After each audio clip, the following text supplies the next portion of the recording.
"I can't do both," 17-year-old Jennifer whispered to her sleeping 6-month-old baby as they sat in the back row of Elvis Presley's Las Vegas concert. The teen mother had spent her last $20 on the cheapest ticket available, desperately needing a few hours away from the constant worry about formula, diapers, and a future that seemed impossible to achieve. Jennifer had dropped out of high school when her pregnancy began to show, abandoning dreams of college and a career to focus on the tiny life that depended on her completely. When Elvis spotted the young girl holding a baby during his performance and realized what he was seeing, he made a decision that would prove some dreams don't have to die just because life takes an unexpected turn. But to understand why this moment would change both Jennifer's life and Elvis's perspective on second chances, you need to know about the choice that had brought her to this point of desperation. Because Jennifer's story begins not with teenage rebellion or poor judgment, but with a single night that transformed an honor student's carefully planned future into a daily struggle for survival. It was March 22, 1975, at the Las Vegas International Hotel, and 17-year-old Jennifer Martinez was attending her first and possibly last concert ever. Sitting in the cheapest seats available, holding her 6-month-old daughter Sophia, Jennifer felt completely out of place among the excited crowd of Elvis fans. While everyone around her was dressed up and ready to party, she wore a simple dress she had bought at a thrift store and carried a diaper bag that had seen better days. Jennifer's journey to that concert seat had been anything but typical for a teenager. Just 18 months earlier, she had been an honor student at Las Vegas High School, ranked 5th in her junior class with a 3.8 GPA and college scholarships already lined up. She had planned to study education and become an elementary school teacher, inspired by her favorite teacher, Mrs. Rodriguez, who had encouraged her academic ambitions and seen potential in her that Jennifer was only beginning to recognize herself. Mrs. Rodriguez had been more than just a teacher to Jennifer Fort.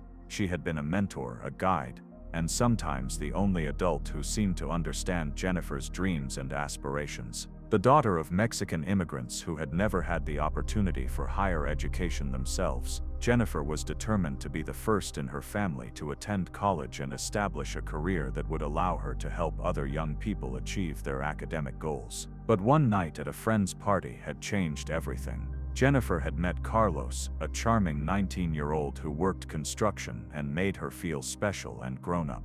He had a way of talking about the future that made everything seem possible, and for a shy honor student who had never had much attention from boys, his interest was intoxicating. What started as teenage romance quickly became something more serious, and when Jennifer discovered she was pregnant at the beginning of her senior year, her carefully planned future crumbled like a house of cards in a strong wind. The pregnancy test she had taken in the girls' bathroom at school showed 2 pink lines that might as well have been prison bars, trapping her in circumstances she had never imagined. Carlos had disappeared as soon as he learned about the pregnancy, leaving Jennifer to face the situation alone with no support system and no experience dealing with such overwhelming circumstances. The boy who had talked so confidently about their future together suddenly couldn't return her phone calls and seemed to vanish from her life completely, leaving her feeling abandoned and frightened. Her parents, deeply religious and disappointed by what they saw as a moral failure that would bring shame to their family,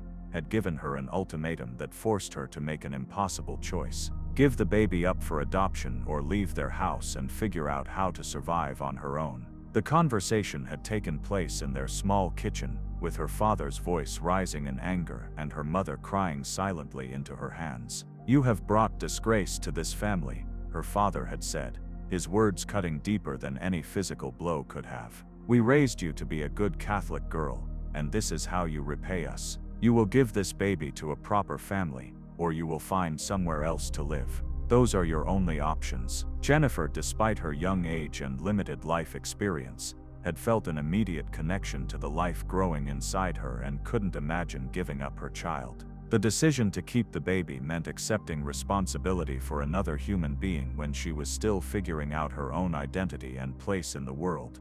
But something deep inside her rebelled against the idea of giving away her daughter. So at 17, with no family support and limited resources, Jennifer had made the hardest decision of her life. She dropped out of school 3 months before graduation, found a small apartment she could barely afford in a questionable neighborhood, and took a job at an all-night diner to support herself and prepare for motherhood.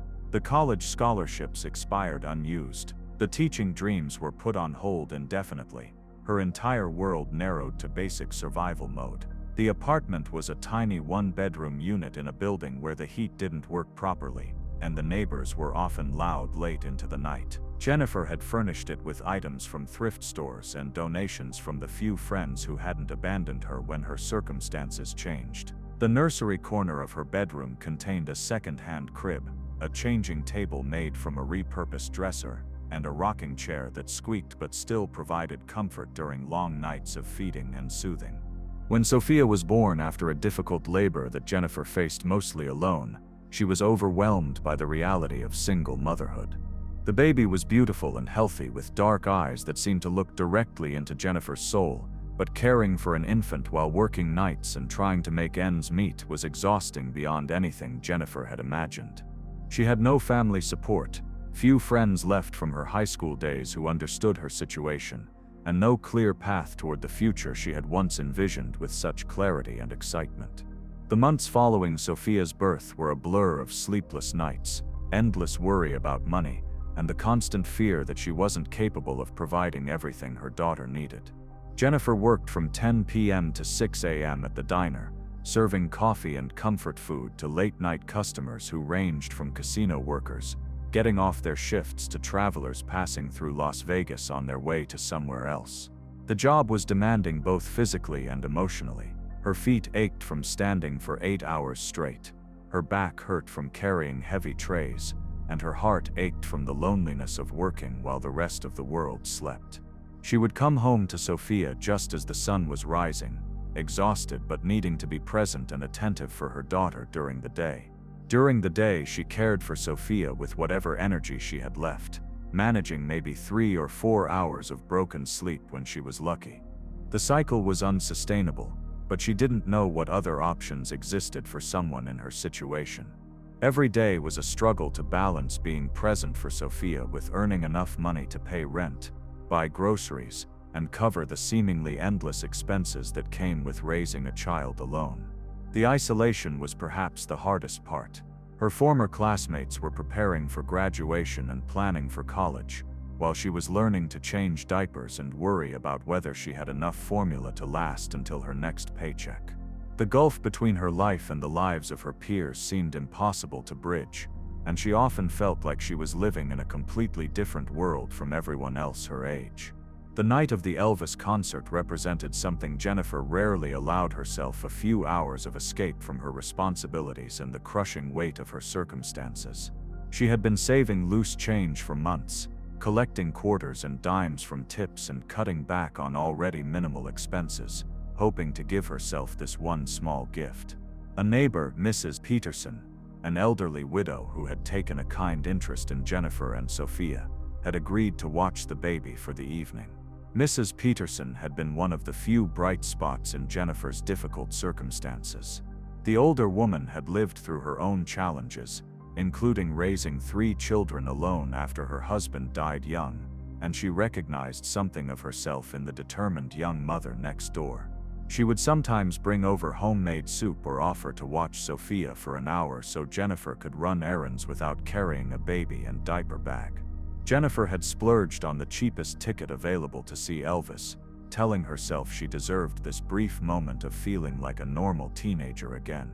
The $20 represented a significant portion of her weekly income, but she desperately needed something to look forward to, some reminder of what it felt like to have dreams and hopes beyond just surviving from day to day. But as she sat in the concert hall holding Sophia, who had started crying just as the show began, Jennifer felt the weight of her circumstances more heavily than ever. She couldn't afford a babysitter for the full evening, and Mrs. Peterson had developed a bad cough that made her reluctant to expose Sophia to potential illness, so Jennifer had brought the baby with her, hoping Sophia would sleep through the performance as she often did during car rides and other soothing activities. Instead, she found herself trying to quiet a fussy infant while surrounded by people who were there to have fun, not deal with crying babies and the complications of single motherhood. The other concert-goers were dressed in their finest clothes, laughing and enjoying themselves, while Jennifer sat in her thrift store dress, bouncing a crying baby and wishing she could disappear. Elvis was about 40 minutes into his set, having just finished an energetic version of Burning Love that had the entire audience on their feet when he noticed the commotion in the back row. Even from the stage, with bright lights in his eyes and thousands of people to focus on, he could see a young woman struggling with a crying baby, looking embarrassed and overwhelmed by the situation she found herself in. The sight struck him immediately as something different from the usual concert atmosphere. While most performers might have ignored the situation or asked security to escort the disruptive audience member out, Elvis felt drawn to understand what was happening. There was something about the girl's body language, the way she held the baby, and her obvious distress that suggested this wasn't just a thoughtless parent who had brought an infant to an inappropriate venue. During a brief pause between songs, Elvis addressed the situation directly. "Ma'am," he said into his microphone, his voice carrying clearly through the showroom. "Are you okay back there? Do you need some help?" The entire audience turned to look at Jennifer, who felt her face burn with embarrassment. She had spent months trying to become invisible, avoiding situations where people might judge her for being such a young mother, and now she was the center of attention at an Elvis concert, with hundreds of people staring at her and wondering what was wrong. "I'm sorry," Jennifer called out, her voice barely audible over the crowd noise and her own mortification. "She's usually such a good baby. I can leave if she's bothering people. I don't want to ruin the show for everyone else." Elvis stepped closer to the edge of the stage, squinting into the audience lights to get a better look at the young woman. What he saw surprised him and touched something deep in his understanding of human struggle. This wasn't just someone dealing with a fussy baby. This was a teenager, clearly overwhelmed and alone, trying to manage motherhood, while still being practically a child herself. The realization hit him with unexpected force. This girl was hardly older than some of the fans who screamed and reached for him at every show. But instead of being carefree and focused on typical teenage concerns, she was dealing with responsibilities that would challenge someone twice her age. "How old are you, honey?" Elvis asked gently, his tone shifting from entertainer to concerned adult. Jennifer hesitated, knowing that her age would invite judgment and questions she wasn't prepared to answer publicly. But something about Elvis's tone made her feel safe enough to respond honestly, even though she was surrounded by strangers who might not understand her situation. 17, she said quietly, her voice carrying just enough for the people nearby to hear. A murmur went through the audience as people realized they were witnessing something more complex than just a disrupted concert. Elvis felt his heart go out to this young woman who was clearly struggling with circumstances beyond what anyone her age should have to handle alone. And he made a decision that would surprise everyone in the venue. "And this beautiful baby is yours?" Elvis asked, his voice now gentle and supportive rather than curious. "Yes, sir. Her name is Sophia. I'm sorry she's crying. She's usually so good, and I thought maybe the music would help her sleep like it sometimes does at home when I play the radio softly." Elvis made a decision that surprised everyone in the venue, including his own band members who had performed with him for years, and thought they understood his approach to unexpected situations. Instead of continuing with his scheduled set list or trying to handle the situation from the stage, he walked down from the platform and into the audience, making his way directly to where Jennifer was sitting. The crowd parted as Elvis approached, everyone straining to see what was happening and understand why their evening's entertainment had taken such an unusual turn. People were pulling out cameras, though photography was typically discouraged at his shows, sensing that they were witnessing something extraordinary and unprecedented. Jennifer couldn't believe that Elvis Presley was walking directly toward her, but she was too overwhelmed by the situation and her own circumstances to feel anything but anxiety about becoming the center of even more attention. Her hands shook as she tried to calm Sophia, who seemed to be feeding off her mother's nervous energy and crying even harder. "What's your name, sweetheart?" Elvis asked as he reached her row, his voice now gentle enough that only people in the immediate area could hear the conversation. "Jennifer Martinez," she replied, still trying to calm Sophia, who had only gotten more agitated with all the attention and the change in her normal evening routine. "Jennifer, can I ask you something?" Elvis said, settling into an empty seat near her row. "Are you here alone tonight? I mean, besides Sophia?" Jennifer nodded, tears forming in her eyes as the combination of exhaustion, stress, and now being the center of attention at a concert she probably shouldn't have spent money on threatened to overwhelm her completely.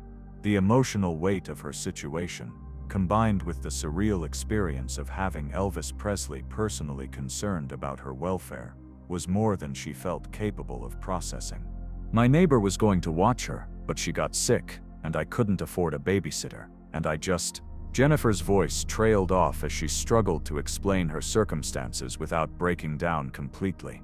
"I saved up for months to come here.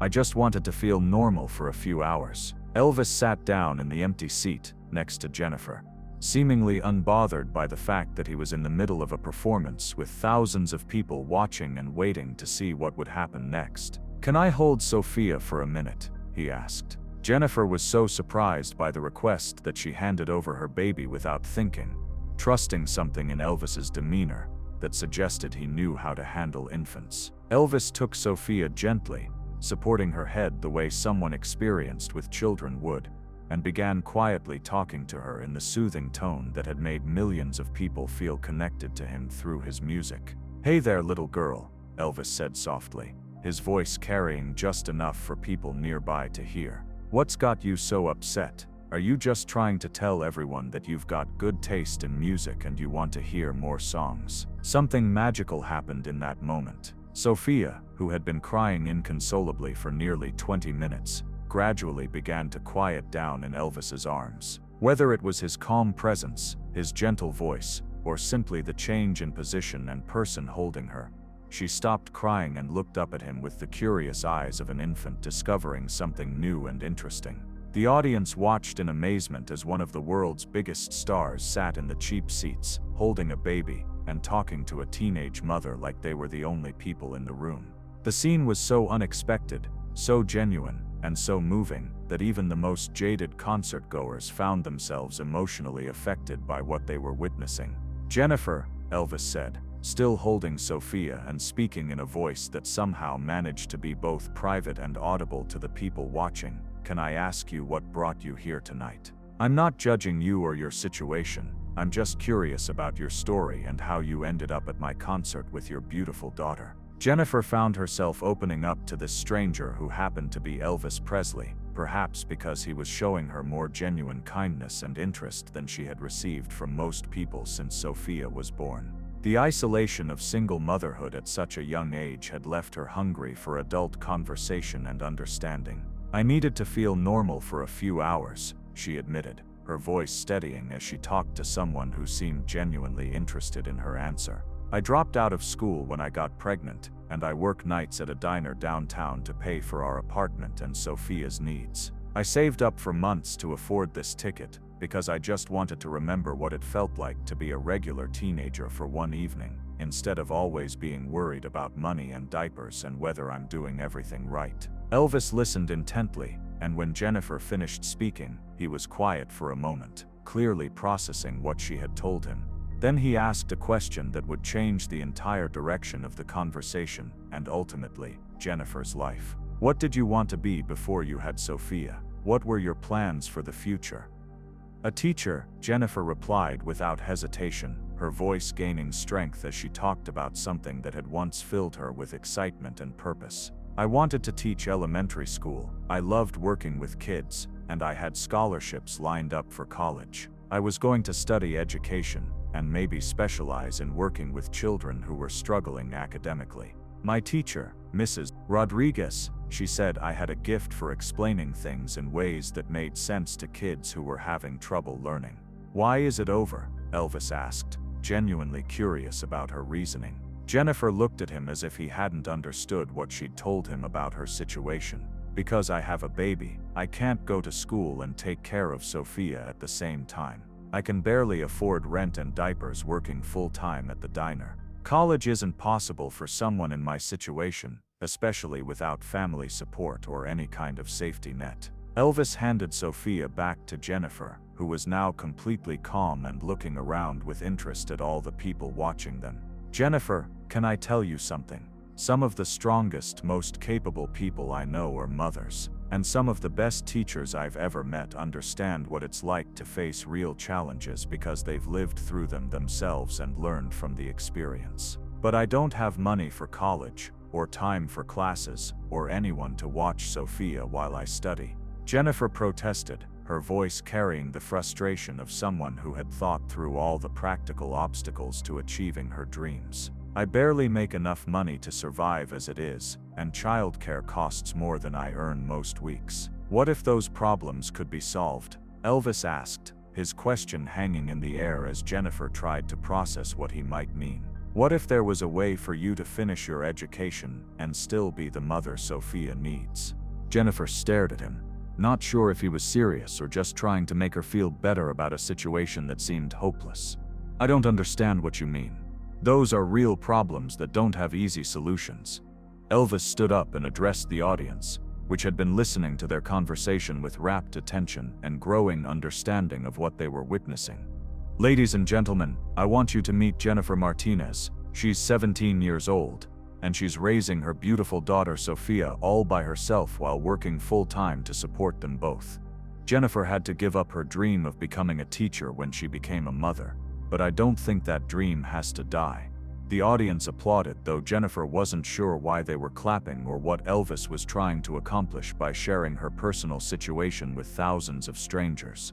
She felt exposed and vulnerable having her circumstances discussed so publicly. "Jennifer," Elvis continued, now speaking into his microphone so everyone could hear, "what if I told you that I know some people who believe in second chances? What if I told you that there are ways to get an education even when you have responsibilities that make traditional college impossible? What if there were scholarship programs and support systems designed specifically for young mothers who want to pursue their dreams?" "I would say that sounds too good to be true," Jennifer replied honestly, her voice carrying clearly through the sound system. "People don't usually help teenage mothers achieve their dreams. They mostly judge us for the choices we've made." Elvis smiled, and his response would become legendary among people who witnessed it that night. "Well, let's see if we can prove you wrong about that. I'm going to make you an offer, and I want you to think about it carefully. I have connections with universities that offer flexible programs for working parents. I know scholarship programs that help young mothers pursue education, and I know childcare programs that provide support for students who need it most." Jennifer felt her heart racing as she tried to process what she was hearing. This couldn't be real. People didn't just offer to solve all your problems at random concerts, especially not when you were a teenage mother with limited resources and no influential connections. "What's the catch?" she asked, her question drawing laughter from the audience who appreciated her directness. "No catch," Elvis replied, his sincerity evident to everyone listening. "Just a promise that you'll work as hard at becoming a teacher as you're already working at being a mother. And maybe someday when you're teaching your own classroom full of children, you'll remember that everyone deserves a second chance and the support they need to achieve their dreams." The audience erupted in applause, but Jennifer was too overwhelmed to fully process what was happening. She had come to the concert hoping for a few hours of escape from her problems, and now Elvis Presley was offering solutions she had never imagined possible. "I don't know what to say," Jennifer managed, her voice shaking with emotion. "Say you'll think about it," Elvis replied. "Say you'll meet with the people I'm going to connect you with. Say you won't give up on the dream of becoming a teacher just because the path is going to be different and maybe more challenging than you originally planned." Jennifer looked down at Sophia, who was watching the interaction with wide eyes, as if she somehow understood that something important was happening that would affect both their futures. "What if I can't handle both responsibilities? What if I fail at school, or fail as a mother trying to do too much? What if you succeed at both?" Elvis countered, his question carrying the weight of genuine belief in her potential. What if Sophia grows up watching her mother achieve her dreams despite difficult circumstances? What if you become the kind of teacher who understands what it's like for students facing their own challenges and obstacles? The rest of the concert was magical for Jennifer in ways she couldn't have anticipated when she bought her ticket. She watched Elvis perform with new eyes, understanding that he was someone who used his influence and resources to help people rather than just entertain them. When he dedicated Love Me Tender to all the mothers who are working hard to build better futures for their children, Jennifer felt like he was singing directly to her and Sophia.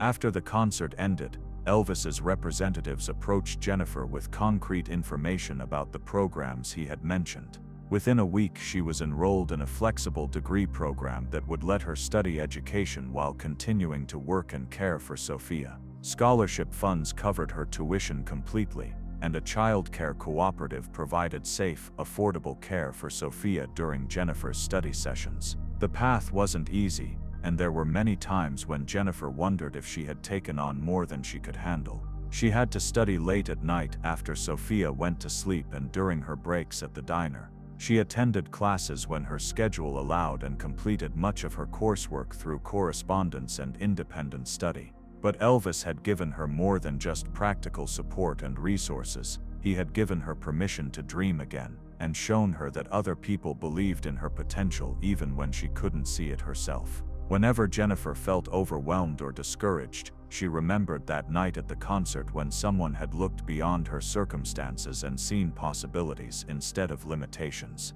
It took Jennifer 4 years to complete her teaching degree, twice as long as it would have taken under normal circumstances, but she persevered through every obstacle. When she walked across the graduation stage at 21 years old, holding Sophia's hand and wearing her cap and gown, she had accomplished something that seemed impossible just a few years earlier. Jennifer's first teaching position was at an elementary school in a low-income neighborhood where many of her students faced challenges similar to what she had experienced as a young mother. Her understanding of struggle, combined with her academic knowledge and genuine care for children, made her an extraordinarily effective teacher. The impact of that single night continued to ripple outward through Jennifer's life and career, touching hundreds of students and their families over the years. Her story became an inspiration to other young mothers facing similar challenges, and the programs that had supported her education grew to help thousands of other people pursue their dreams. Today, more than 4 decades after that transformative concert experience, Jennifer's legacy lives on through the thousands of individuals and families who have benefited from programs inspired by her story. The baby who interrupted an Elvis concert became the catalyst for a movement that proved dreams don't have to die just because life takes unexpected turns. The documentary film about Jennifer's story, released on the 40th anniversary of that transformative night, won numerous awards and was viewed by millions of people worldwide. The film not only told Jennifer's personal journey, but also explored the broader implications of her experience for understanding how society can better support individuals facing significant challenges while pursuing their dreams. Interviews with policymakers, educators, social workers, and hundreds of people whose lives had been changed by programs inspired by Jennifer's story created a powerful narrative about the importance of seeing potential rather than problems. The film's impact extended far beyond entertainment, inspiring new legislation, funding for support programs, and a renewed national conversation about second chances and the value of investing in people's dreams. The film's most powerful moments came from interviews with Sophia, now a respected researcher and advocate, reflecting on growing up as the daughter whose crying had inadvertently changed so many lives. "People sometimes ask me if I remember that night at the concert," she said in the film. "I don't have any conscious memory of it, but in many ways, it shaped everything about who I became. I grew up watching my mother achieve what seemed impossible, and that taught me that obstacles are just challenges waiting to be overcome." The film also featured extensive interviews with Elvis's former associates, who shared previously untold stories about his commitment to helping individuals in need, and his belief that success meant nothing if it wasn't used to lift others up. These interviews revealed that Jennifer's story was not an isolated incident, but part of a pattern of personal intervention that characterized Elvis's approach to his fame throughout his career. Joe Esposito, Elvis's longtime manager, revealed in the film that Elvis had established a private fund specifically for helping young parents pursue education, inspired by his encounter with Jennifer. After that night with the teenage mother and her baby, Esposito recalled, Elvis started carrying a list of educational programs and support services in his wallet. Whenever he met someone facing similar challenges, he would pull out that list and make connections. The film documented how Elvis's private charitable work, much of which remained secret during his lifetime, had helped hundreds of individuals and families achieve their goals. The revelation of this hidden legacy added new dimensions to public understanding of Elvis's character and his commitment to using his success to benefit others. Dr. Patricia Thompson, a sociologist who had studied the long-term impacts of the programs inspired by Jennifer's story, provided academic context in the film about the broader significance of comprehensive support systems. What Elvis instinctively understood that night, Dr. Thompson explained, was that effective help requires more than just good intentions or financial assistance. It requires understanding the complex web of challenges people face. The film's release coincided with the establishment of the Elvis Presley Institute for Second Chances, a research and policy center dedicated to studying effective approaches to helping people overcome obstacles to achieving their dreams. The institute, located in Memphis near Graceland, serves as both a memorial to Elvis's commitment to helping others and a living laboratory for developing new approaches to comprehensive support. The Institute's work has contributed to significant advances in understanding how best to support people facing multiple challenges simultaneously. Research conducted at the Institute has influenced policy at all levels of government and has led to more effective support programs that help more people achieve better outcomes while requiring fewer resources. One of the Institute's most significant contributions has been the development of what researchers call holistic intervention modeling, an approach to helping people that considers all aspects of their lives and circumstances rather than addressing challenges in isolation. This approach has proven far more effective than traditional methods that focus on single issues without considering their interconnections. The Institute has also pioneered the use of technology to provide support and resources to people who might not otherwise have access to comprehensive help.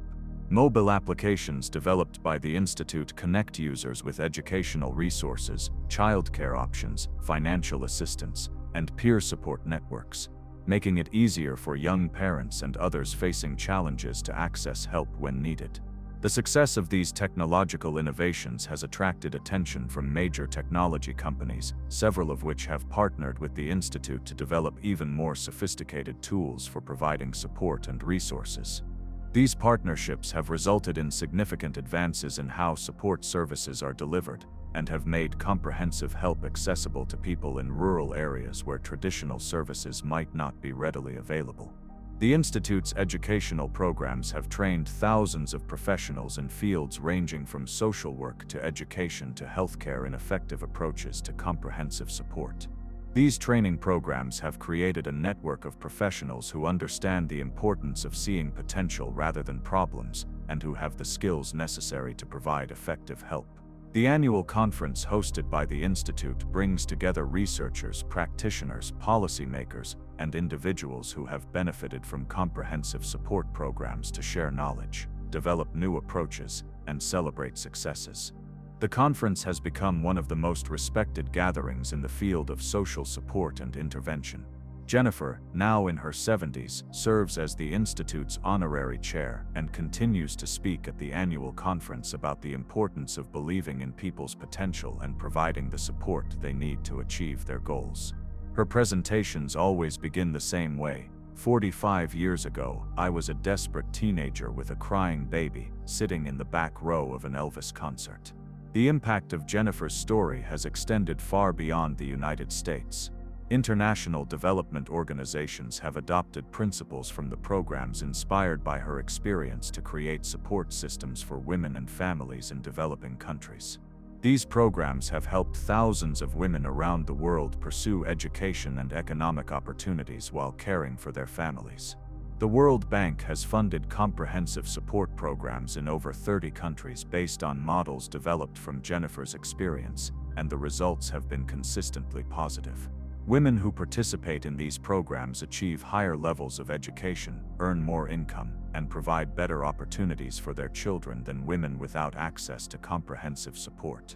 UNICEF has incorporated Jennifer's story into its educational materials and advocacy campaigns, using her experience as an example of how individual intervention can create lasting change that benefits entire communities. The organization's Second Chances campaign, inspired by Jennifer's journey, has raised millions of dollars for programs supporting young mothers worldwide. The story has also influenced religious and community organizations, many of which have developed their own programs based on the principles demonstrated in Jennifer's experience. Churches, synagogues, mosques, and other faith communities have created support networks for young parents, single mothers, and others facing challenges in pursuing their dreams. These community-based programs have proven particularly effective because they combine practical support with the emotional and spiritual encouragement that many people need to persevere through difficult circumstances. The personal connections and sense of belonging provided by these programs often prove as important as the practical assistance. The business community has also embraced lessons from Jennifer's story, with many companies developing employee support programs that help workers balance personal responsibilities with professional goals. These programs recognize that employees facing challenges like single parenthood or caring for elderly parents can be highly valuable if provided with appropriate support and flexibility. Studies of companies that have implemented comprehensive employee support programs show consistently higher levels of employee satisfaction, retention, and productivity. The programs have proven to be not just humanitarian initiatives but smart business investments that benefit both employees and employers. Some companies have gone even further, establishing scholarship and mentorship programs for employees' children, creating pathways for the next generation to achieve educational and career success.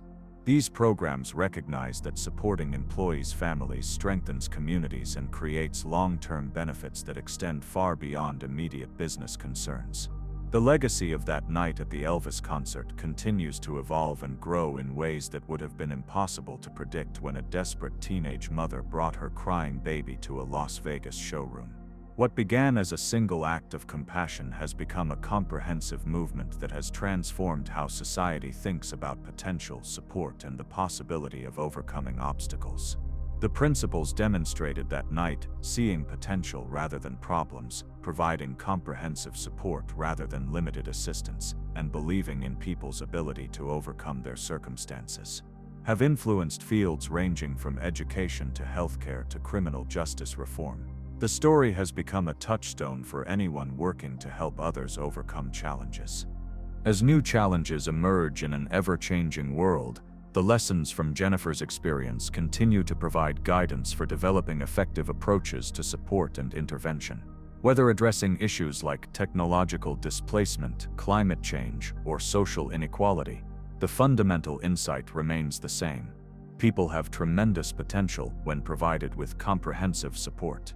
The crying baby in the back row of an Elvis concert became the symbol of possibility, triumphing over circumstances, of dreams surviving despite overwhelming challenges, and of the transformative power of believing in people's potential. The story continues to inspire new generations of helpers, advocates, and dreamers who understand that individual acts of compassion can create ripples of change. The movement inspired by Jennifer's story continues to grow and evolve, adapting to new challenges while maintaining its core commitment to seeing potential in every person and providing the support they need to achieve their dreams.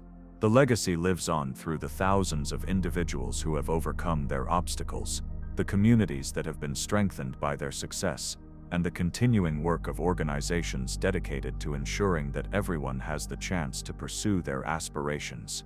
In closing, the story of Jennifer and Elvis reminds us that heroism doesn't always involve dramatic gestures or grand proclamations. Sometimes it's as simple as stopping what you're doing to help someone who needs it, seeing possibility where others see only problems, and believing in someone's potential even when they can't see it themselves.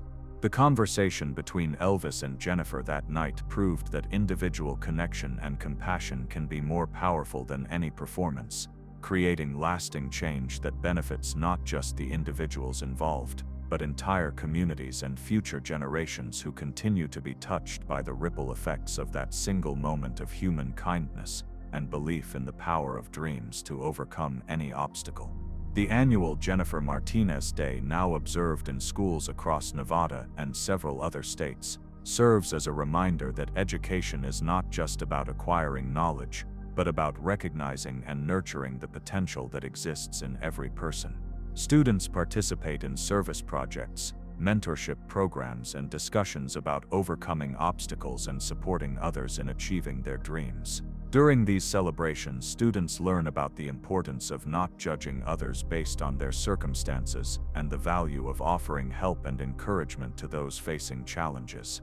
The day has become an opportunity for schools to reinforce values of compassion, determination, and belief in human potential. The Jennifer Martinez Scholarship Fund has now awarded over 10,000 scholarships to young parents pursuing higher education, with recipients achieving remarkable success rates and going on to make significant contributions to their communities. The fund has expanded beyond its original focus on education to include support for young entrepreneurs, artists, and innovators who demonstrate exceptional determination despite challenging circumstances.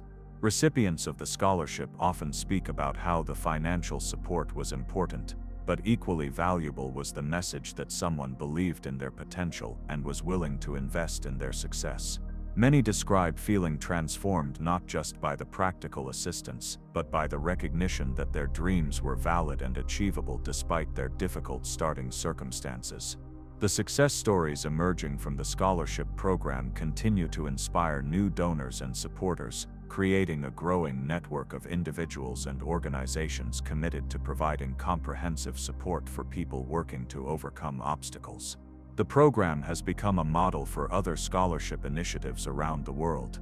Sophia Martinez Johnson's Research Institute has published groundbreaking studies on the intergenerational effects of educational support, demonstrating that children whose parents receive comprehensive assistance to pursue their educational goals are significantly more likely to excel academically, pursue higher education themselves, and become engaged community leaders. The Institute's longitudinal studies have followed families for decades, documenting how initial interventions create positive cycles that strengthen families and communities over multiple generations.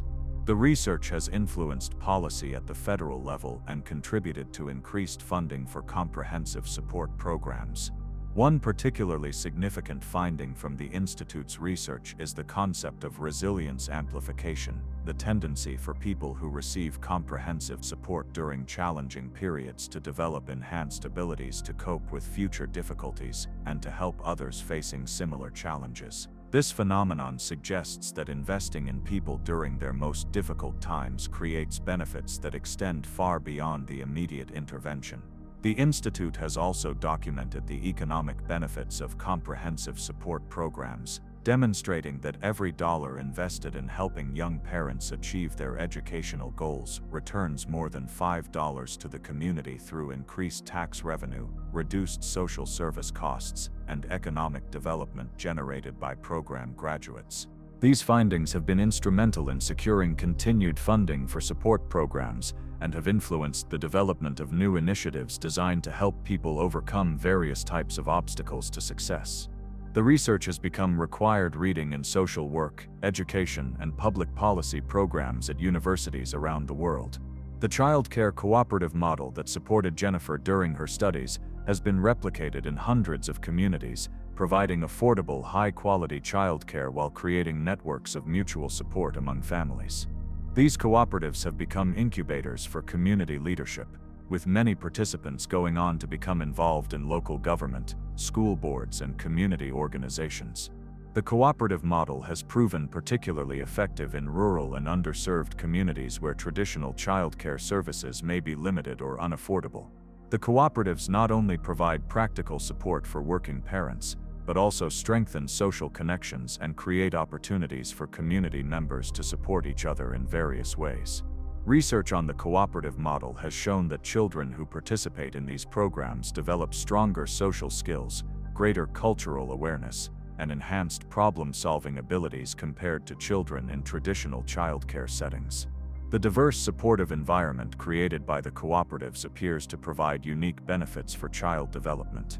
The Las Vegas International Hotel, where Jennifer first met Elvis, now houses a permanent museum exhibit dedicated to the power of second chances and the importance of supporting people in achieving their dreams. The exhibit features interactive displays that allow visitors to explore the various programs that have grown out of Jennifer's story and to learn about ways they can support similar initiatives in their own communities. The museum has become a popular destination for school groups, community organizations, and individuals seeking inspiration and information about overcoming obstacles. Visitors often leave the exhibit with renewed commitment to helping others in their own communities, extending the impact of Jennifer's story to countless additional lives. The exhibit includes a replica of the concert venue as it appeared that night in 1975, complete with period-appropriate seating and stage setup. Visitors can sit in the same type of seat where Jennifer sat with baby Sophia, listening to audio recordings of Elvis's music and learning about the conversation that changed so many lives. One of the most popular features of the exhibit is the Dreams Wall, where visitors can write about their own dreams and aspirations or share messages of encouragement for others facing challenges. The wall is updated regularly, creating an ever-changing display of hope and determination that reflects the ongoing impact of Jennifer's story. The exhibit also features a comprehensive timeline of the programs and policies that have grown out of Jennifer's experience, demonstrating how a single moment of compassion has created ripple effects that continue to expand decades later. Visitors learn about the thousands of individuals who have been helped and the communities that have been strengthened through comprehensive support programs. Educational materials from the exhibit have been distributed to schools, libraries, and community centers around the world, spreading the message that everyone deserves support in pursuing their dreams, and that individual acts of kindness can create lasting positive change. The story of Jennifer and Elvis has been adapted into educational curricula for students of all ages, teaching lessons about empathy, determination, and the importance of not judging others based on their circumstances. The curricula include age-appropriate activities that help students understand how they can support others in their own communities. Elementary school versions focus on basic concepts of kindness and helping others, with activities that encourage students to look for ways they can make a positive difference in someone's day. Middle school curricula explore themes of overcoming obstacles and pursuing dreams despite challenges, while high school programs delve into policy issues and systemic approaches to supporting people facing difficulties. College-level courses use Jennifer's story as a case study for examining effective intervention strategies, policy development, and the long-term impacts of comprehensive support systems. Students in social work, education, psychology, and public policy programs analyze the various elements that made the intervention successful and consider how similar approaches might be applied to other situations. The educational materials emphasize that while not everyone has the resources or platform that Elvis had, everyone can make a difference through small acts of kindness, encouragement, and support. Students learn to recognize opportunities to help others, and to understand that their actions, no matter how small they might seem, can have significant impacts. The legacy continues to grow through the work of the thousands of people who have been directly helped by programs inspired by Jennifer's story, and who have gone on to help others in their communities.